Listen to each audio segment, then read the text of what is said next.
¿Cómo están? Espero que muy bien.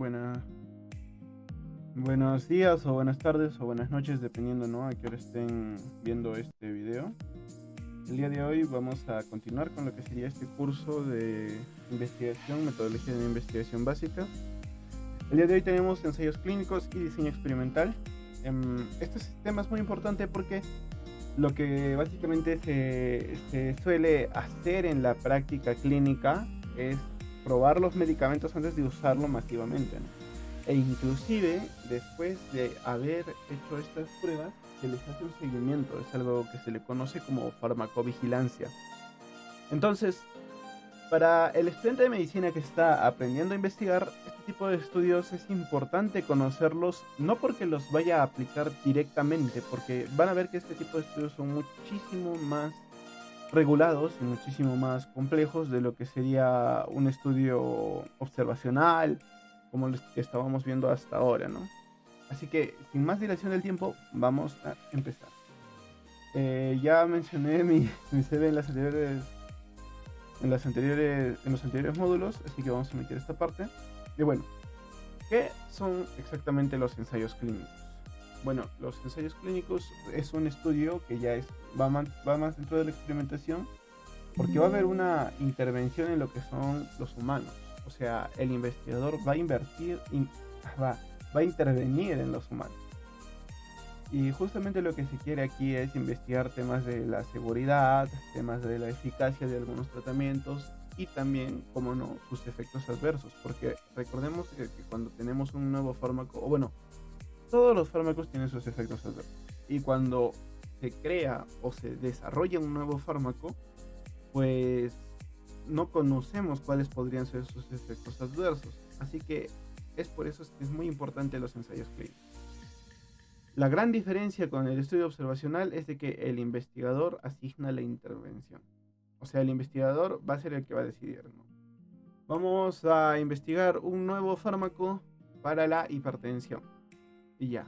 O sea, ahí está. Esa es la pieza clave que lo diferencia de un estudio observacional. Porque en el observacional tú solo dices, ¿no? ¿Cómo será la interacción de tal medicamento con otras personas? Pero en este caso tú vas a decir, vamos a someter a personas para que consuman este medicamento y vamos a ver sus efectos fisiológicos.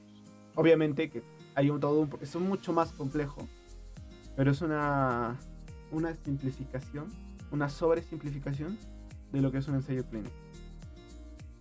Bueno, en la definición de un ensayo clínico tenemos los estudios que evalúan efectos de intervenciones sobre sujetos humanos. Es importante esto de que es humanos, pues porque tenemos que ver la interacción fisiológica de los humanos, debido a que a pesar de que hayan animales que pudieran aparentar tener la misma fisiología humana, nos diferenciamos por muchas cosas y por eso sé que es muy importante obtener estos datos en humanos. En las intervenciones tenemos lo que son los fármacos, los dispositivos, los procedimientos o los comportamientos. Así que vamos a la siguiente. La importancia en la salud es porque esta es la base de la medicina basada en evidencia. Porque, como ya sabrán, o en caso que aún no lo sepan, la mayoría de formas de tratar patologías se describen en guías de práctica clínica, que lo suelen hacer las sociedades que se dedican. Por ejemplo, existe la Sociedad Americana de Hernias, que se dedica, ¿no?, a ver todo lo que es el tratamiento de las hernias y cuál sería el mejor tratamiento disponible hasta ese entonces. Y gracias justamente a lo que son los ensayos clínicos, es que pueden decir si el tratamiento X, digamos la herniorrafía con mallas, es el tratamiento de elección y va a quedar, o bueno, va a seguir siendo ese mismo tratamiento de elección o se va a cambiar por otro, porque ha mostrado tener una mejor efectividad. O porque se descontinúa un medicamento, digamos,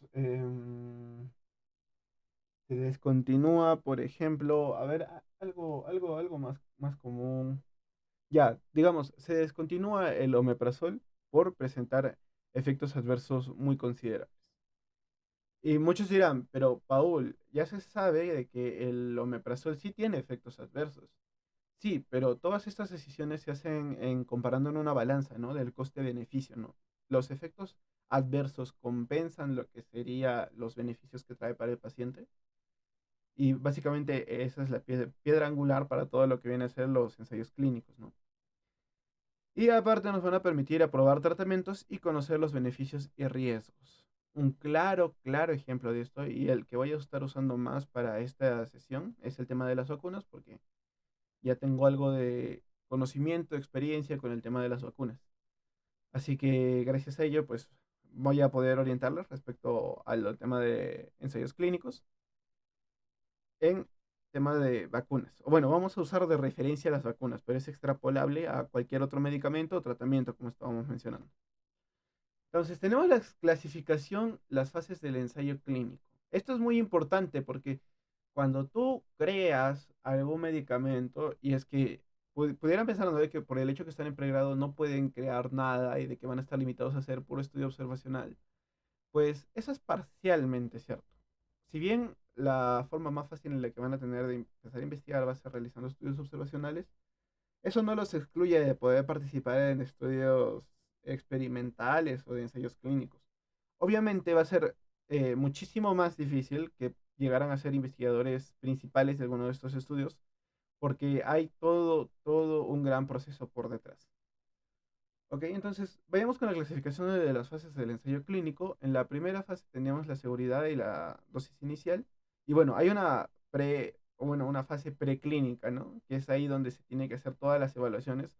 O sea, se tiene que realizar todos los estudios necesarios para asegurar al 100% de que un medicamento no vaya a ser nocivo para un humano. O sea, yo no puedo ir de frente a crear, yo qué sé, sintetizar pastillas de cianuro y decir que quita el dolor de la garganta, porque sabemos que se va a terminar terriblemente mal.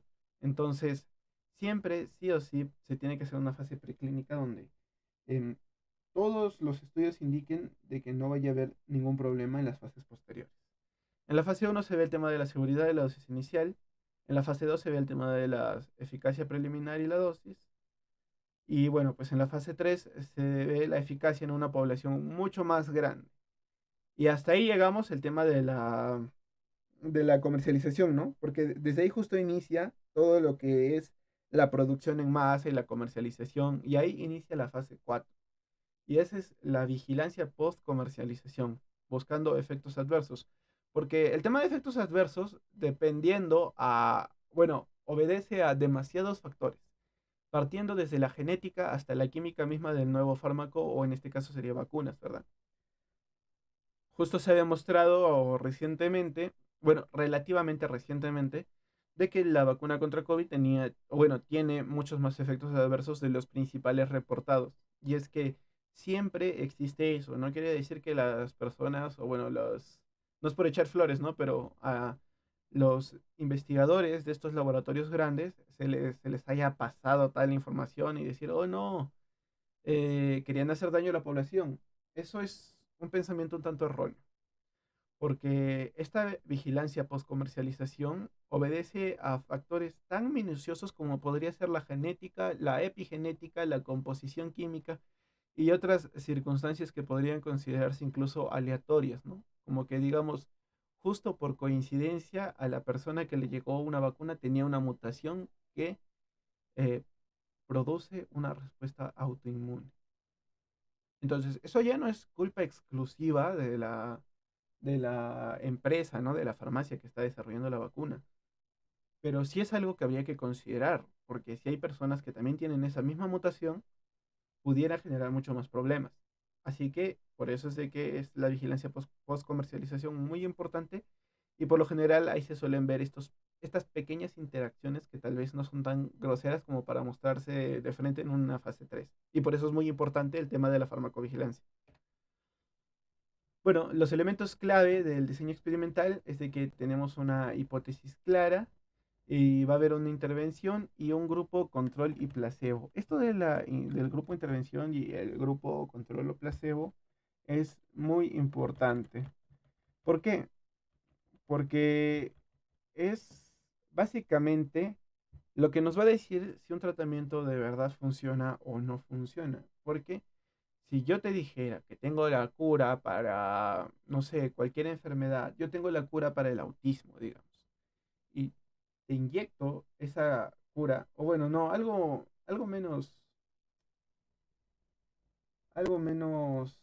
drástico.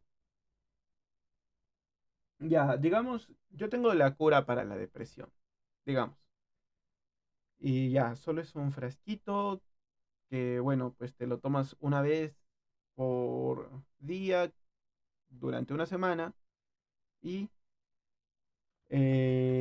vas a curarte de lo que sería la depresión, ¿no? Entonces, si tú te lo tomas, existe un factor psicológico que va a hacerte pensar a ti de que por el hecho de haber tomado ese frasquito, te vaya a mejorar o quitar la depresión. Y efectivamente hay una gran mejoría con respecto a tus síntomas. Pero eso en realidad es un sesgo porque no ha mejorado realmente nada dentro de ti, sino es un pensamiento psicológico, es la influencia psicológica que tiene tu cuerpo sobre tu propia fisiología, lo cual es muy, muy interesante. Y bueno, por eso es de que también se administra un placebo y no se dice cuál te estamos dando. Los endpoints se les define así como el resultado que estamos esperando, ¿no? El endpoint primario sería, por ejemplo, en las vacunas de COVID, sería, sería más o menos como la disminución de los casos de, de, de COVID en las personas que han sido vacunadas, ¿no? Porque ese es su principal objetivo. Y como objetivo secundario, pues ya ahí observaríamos el tema de los títulos de los anticuerpos, ¿no? Si ha habido un aumento de los títulos de anticuerpos, si ha habido producción de memoria celular, son como que más secundarios.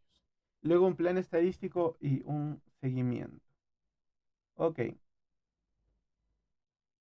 Mm, Tenemos ahora la aleatorización y el cegamiento. Ya.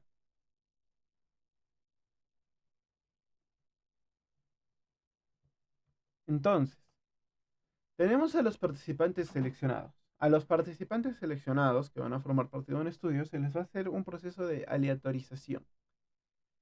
Y bueno, en la fase de aleatorización pues se va a hacer un cegamiento. Vamos a desglosar estos términos para que se pueda entender mucho más fácil.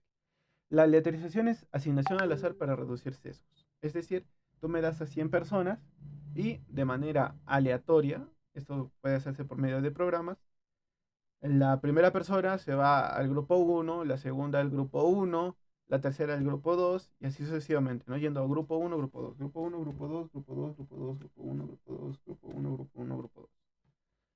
De este modo reducimos sesgos, porque si yo seleccionara solo a las personas que están muy enfermas para que vayan al grupo del placebo, pudiera yo decir, ¿no? De que mi medicamento ha funcionado a la perfección porque todas las personas se han recuperado, pero era porque yo puse a personas que no estaban complicadas dentro del grupo que iba a recibir el tratamiento. Por eso es importante la aleatorización, para reducir un gran sesgo. Y luego es el cegamiento. Existe el cegamiento abierto, que es donde prácticamente no existe, o bueno, es una clasificación de cegamiento donde no existe el mismo, sino de que las personas saben si están tomando el tratamiento o un placebo y el investigador sabe si está tomando el tratamiento o el placebo. El cegamiento simple es cuando el investigador sabe si le está dando a un participante el tratamiento o si le está dando un placebo. Y el doble es donde el investigador no sabe y el participante tampoco sabe si se les estén entregando un tratamiento o bueno, el fármaco que se está evaluando o un placebo. Esto es muy importante, aunque parezca a veces, o sea, si lo piensas de manera muy superficial, hasta pudiera parecer un poco tonto, ¿no? ¿Por qué el investigador se, se pone pues a lo que sería, ¿por qué existe el doble ciego? Para que el investigador tampoco sepa si se supone que él es el que debe evaluar.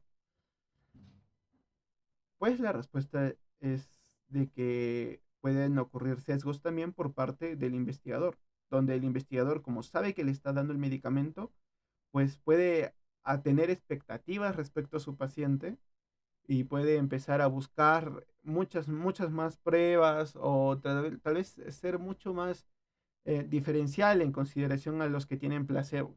O sea, como que los puede dejar un tanto de lado. Lo que correspondería es hacer un análisis íntegro de las personas tanto que han recibido un tratamiento o el placebo.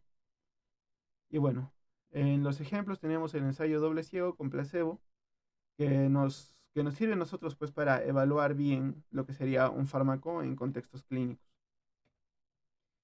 En los tipos de diseño experimental tenemos los aleatorios paralelos, los cruzados, los de no inferioridad, los factoriales y adaptativos.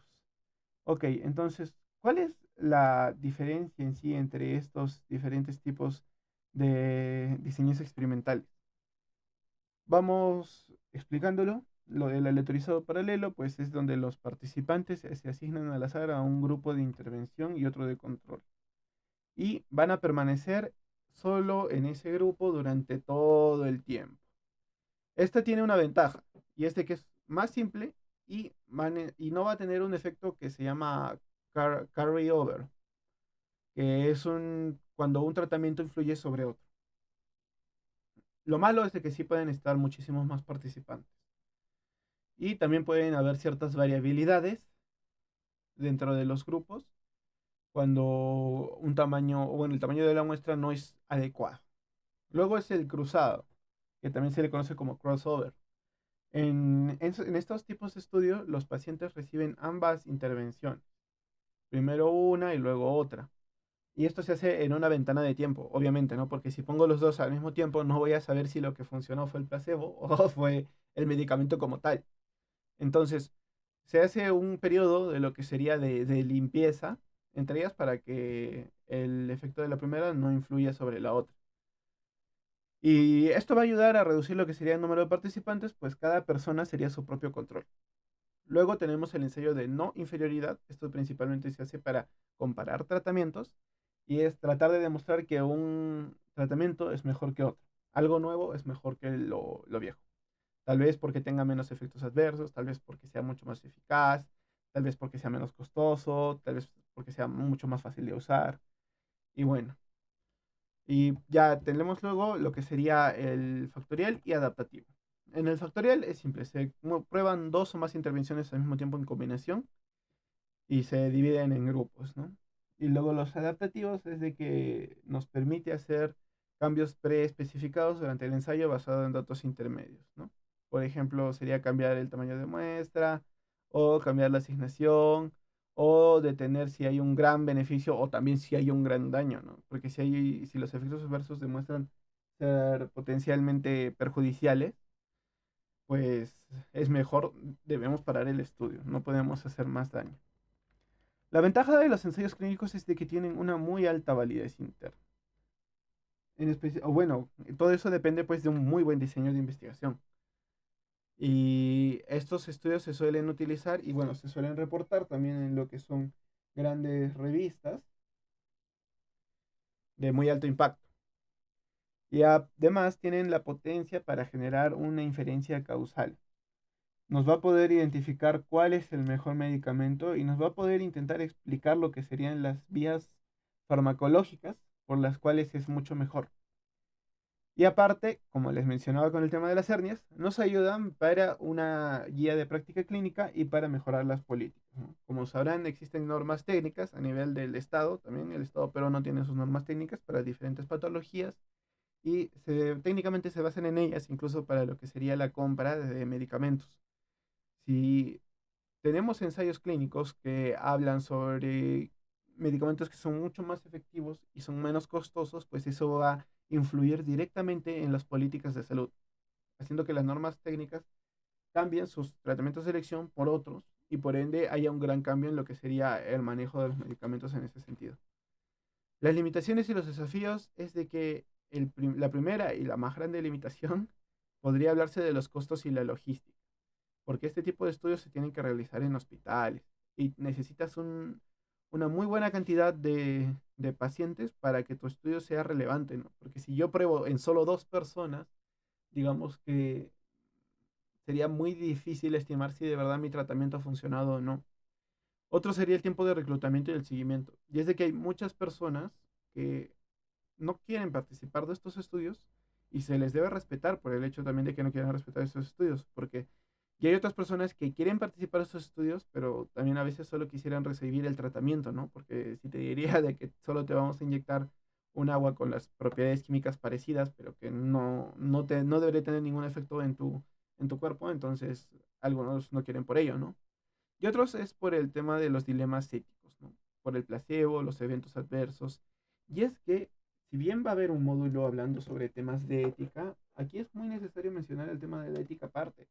Y es de que cuando tienes, bueno, haces uso de placebos, al menos en los temas del COVID, en una fase 2 o una fase 3, bueno, no, principalmente fase 2, perdón. Tú no, tú no puedes hacer mucho lo que sería, o bueno, es un gran dilema ético, ¿no? Porque si tú sabes que una persona está grave, lo ideal sería de que se le administre el tratamiento. Pero al hacer ello estarías haciendo un sesgo porque estarías perdiendo el tema de la aleatoriedad. Entonces, en, en ese caso, pues se tiene que contemplar todo lo que es la ética en investigación. Y respecto a los eventos adversos, es necesario mencionar el de que hay que ser siempre transparentes con cualquier efecto adverso que se tenga respecto a cualquier medicamento, porque ha pasado de que muchas veces se ocultaban estos efectos adversos y creo que eso pasó incluso en el tema de COVID con un par de vacunas, creo que habían unas por vectores virales, por adenovirus, que tenían muchísimos efectos adversos y no los declaraban. Y obviamente terminan ganándose lo que son lo que serían, ¿cómo les digo? Lo que serían pues denuncias, ¿no? Y eso es malo también, obviamente. Y luego tenemos las pérdidas durante el estudio, el dropout. ¿Qué es el dropout en sí en términos de pérdidas durante el estudio? Básicamente lo que nos dice en el tema de las pérdidas durante el estudio es de que se pierde la información del paciente. Y no es de que se pierda porque se perdió el folder o la carpeta donde estaba, se eliminó su información, no, sino de que el paciente decide dejar de participar del estudio o tal vez se deja de hacer un seguimiento, ¿no? A lo que vendrían a ser las variables que son de interés. Entonces ahí hay una pérdida de lo que serían datos. Y esto es un gran problema porque si se pierden muchos datos va a ir perdiendo significancia nuestro estudio. Por eso hay que tener mucho cuidado y muchas veces se incluye a un gran porcentaje de personas, o sea, en los temas de muestreos, si es que yo necesito, digamos, 300 personas para realizar un estudio, se suele añadir un 10-15% más, porque se deben considerar que puede haber gente que vaya a desertar. Y es por eso muy importante y bueno, reconocer como un desafío las pérdidas durante el estudio. ¿Ok? Entonces vamos al siguiente ejemplo, que sería un ejemplo mucho más práctico, el tema de la vacuna contra el SARS-CoV-2. Sabemos de que para el COVID, en, ¿cómo sería? Para el COVID hubieron varias empresas que desarrollaron diferentes tipos de, de vacunas. Y bueno, entonces primero para ellos se tuvo que realizar una fase preclínica, ¿no? Y en ahí se debía evaluar todo lo que sería la toxicología y la respuesta inmune. Y esto se suele hacer en vivo en roedores para ver los títulos de inmunoglobulinas y también para ver si es que se producía la respuesta inmune esperada. Y bueno, luego se hicieron los ensayos clínicos de fase uno donde se ve más que nada la seguridad, el ensayo clínico de fase 2, luego el de fase 3 y luego el de fase 4. Y el de fase 4 aún se siguen evaluando lo que serían los efectos a largo plazo. Muchas personas han participado durante la fase 3 y bueno, pues se hacía todo lo que era la comparación de los placebos con los estándares. Y bueno, si se podría rescatar algo del desarrollo de las vacunas es de que durante toda la pandemia de COVID hubo un aumento muy significativo en términos de lo que era financiación para los temas de investigación. Y se conoce, se sabe, y es más, se dice mucho de que estas vacunas pues son muy raras por el hecho de que se hayan desarrollado demasiado rápido y son muy criticadas por eso a día de hoy. Y la verdad es que a manera personal sí les podría decir que está un poco más, es un poco peculiar, pero también se podría evidenciar de que con una financiación de ese calibre, de esa magnitud durante el COVID, se ha logrado hacer el desarrollo y validación de vacunas en un tiempo récord.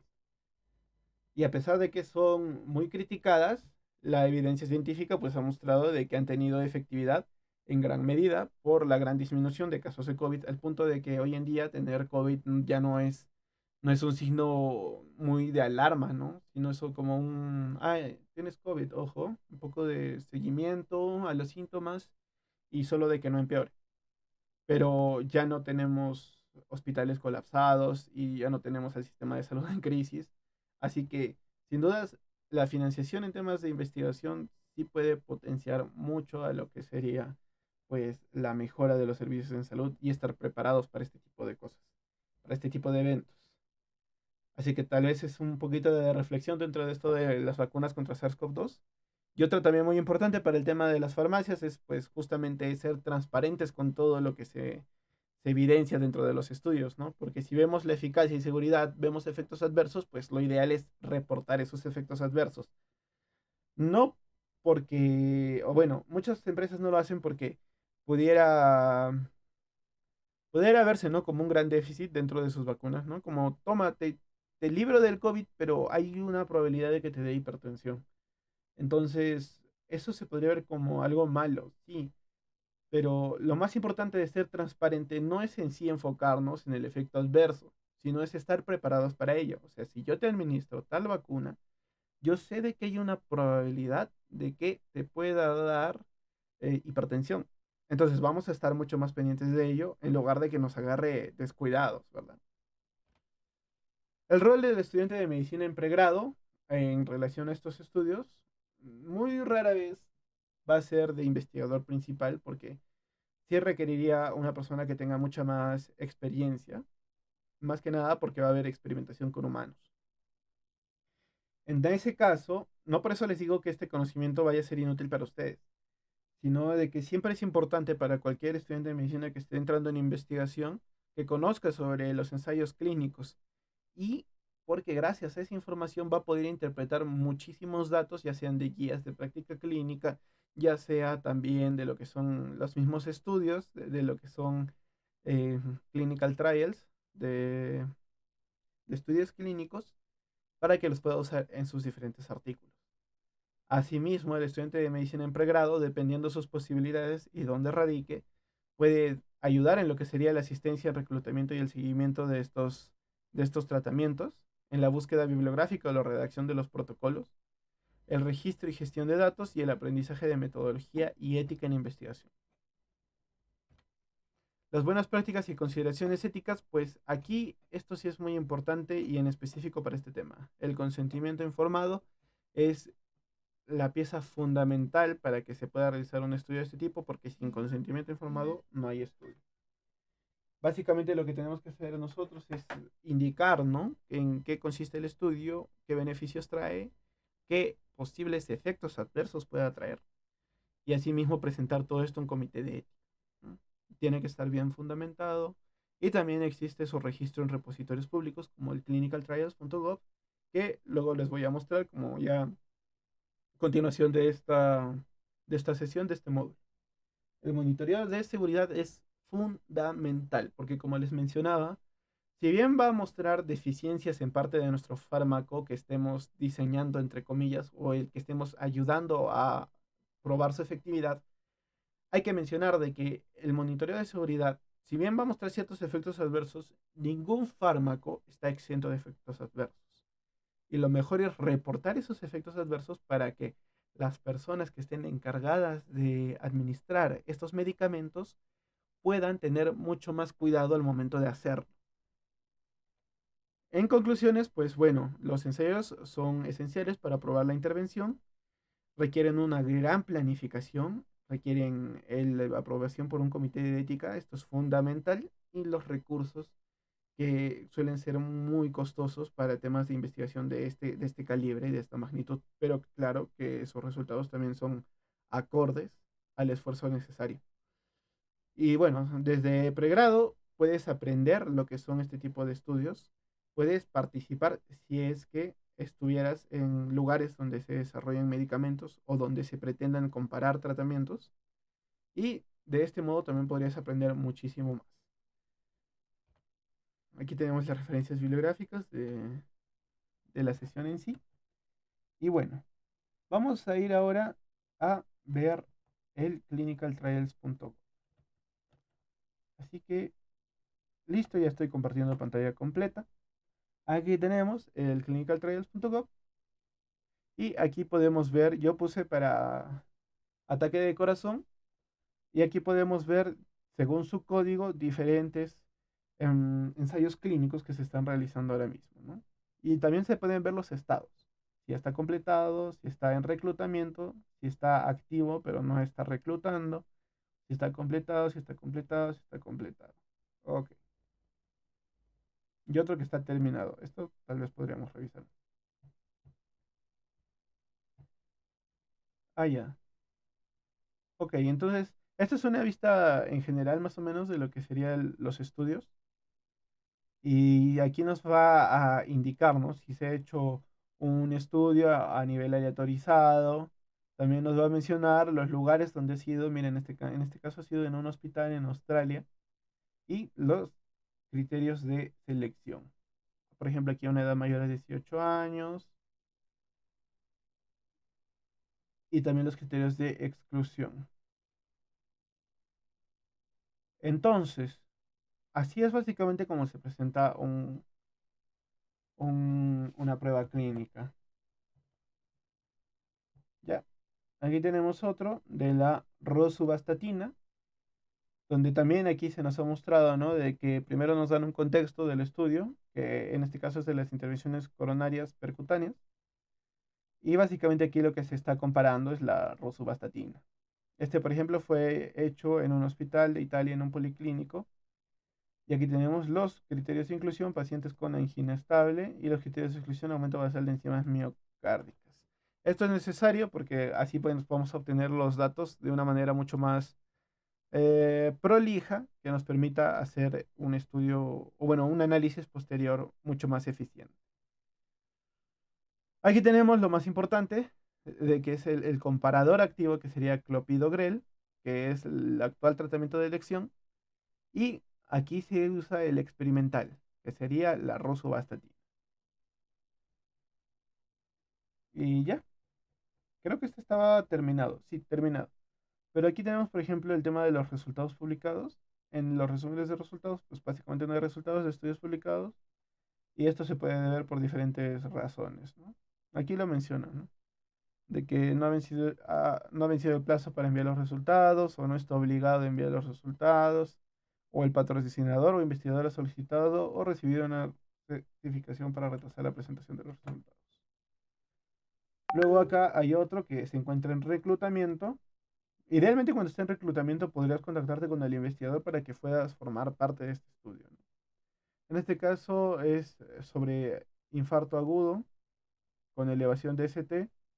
Mira, se realizó en Suecia, se encuentran aún en reclutamiento y aquí presentan los criterios de elegibilidad. Esta vez son mucho más extensos, por así decirlo, porque necesitan una población que pudiera ser un tanto más homogénea para poder compararlos. Y a veces también porque tengan contraindicaciones absolutas o relativas para los medicamentos. Este también es aleatorizado. Y ya, aquí tenemos en este caso sería el tema de los comparadores, ¿no? Que sería bisoprolol, ramipril y dapaglifosina. Ya está. Aquí tenemos otro terminado.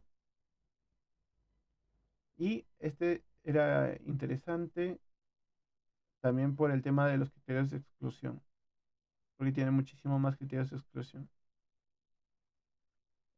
Y mira, en este caso, la intervención en sí es es como un tratamiento. No estamos hablando de un fármaco en este caso. Así que estos de los ensayos clínicos no solo están limitados a lo que sería un,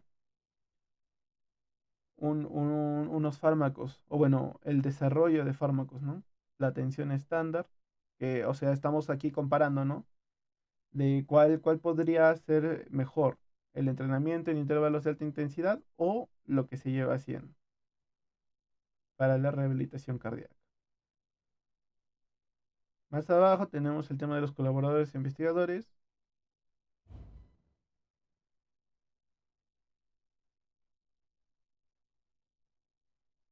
Y ya. Aquí tenemos otro estudio que está en reclutamiento.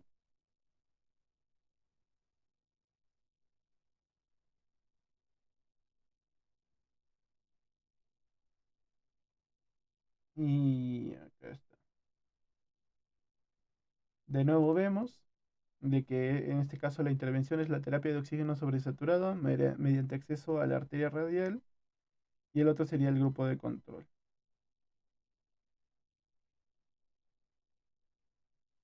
Pero esto no termina aquí, porque si no también podemos ver en este caso lo que sería en PubMed, tiene su propia sección para seleccionar los artículos, o bueno, el tipo de artículos en ensayos clínicos. Y aquí tenemos otro. Este es sobre una vacuna contra chikungunya, que es de, de, de, de virus atenuado. Y este es un doble ciego, multicéntrico, aleatorizado, con placebo control, de fase 3. Y bueno, aquí básicamente lo que mira pues es todo el tema de la producción de esta respuesta inmune efectiva. Y aparte, aquí ya lo tenía abierto. Aquí está también ese mismo estudio acá. O sea que está guardado o bueno, ya está reportado en sí en clinicaltrials.gov. Y este se realizó, mira, bueno, en cuántos hospitales.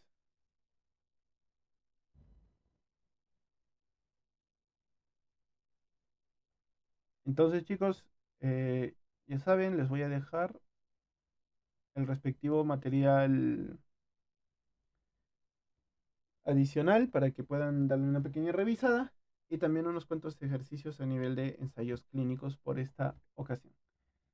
Entonces, esto sería todo. Les recomiendo siempre leer un poquito más de estos, en general, ¿no? De estos temas para que puedan conocer mucho más de lo interesante que es la investigación en sus diferentes modalidades.